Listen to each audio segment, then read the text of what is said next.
Bonjour à chacune et à chacun.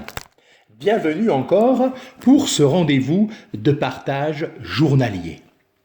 Cette semaine, j'aimerais partager avec vous quelques textes tirés du livre Manne du matin. Dans le psaume 16, au verset 8, voilà ce que déclare David. « J'ai constamment l'Éternel sous mes yeux. Quand il est à ma droite, je ne chancelle pas.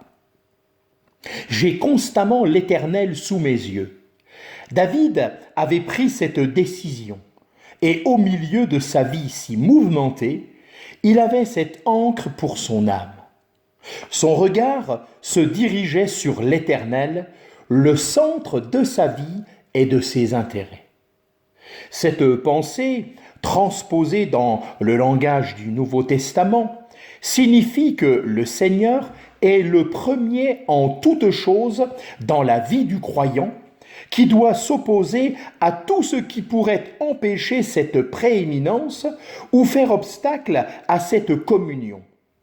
Tant de choses sollicitent notre vue, tant de bruits assourdissent nos oreilles, tant d'appels cherchent à nous détourner de nos pas.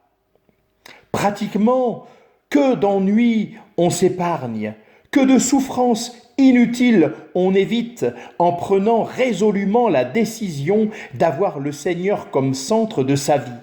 C'est seulement alors que nous ne sommes pas ébranlés.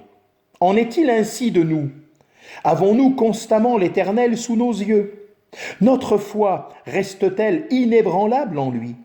Quand vient la tentation de suivre un chemin plus facile, d'abaisser notre niveau, veillons à ce que le Seigneur ait la première place en toute chose dans notre vie. À ce moment-là, la tentation disparaît. Examinons-nous à la lumière de cette parole. Dieu a-t-il vraiment la prééminence? Cherchons-nous avant tout les choses qui sont en haut, où Christ est assis à la droite de Dieu?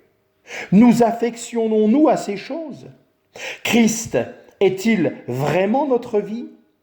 La volonté de Christ est-elle en toute réalité l'inspiration de nos décisions? Et la seule gloire de Dieu est-elle l'unique but de tous nos efforts? Si oui, nous pouvons dire, parce que c'est vrai, je ne chancelle pas. Notre cœur se réjouit parce qu'il possède une source qui ne tarit pas. Et le Seigneur nous fait connaître le chemin de la vie, ce chemin qui s'ouvre devant nos yeux au fur et à mesure que nous suivons notre Maître et dont chaque pas est tracé par lui. J'ai constamment l'Éternel sous mes yeux. Quelle déclaration! Pouvons-nous la faire nôtre?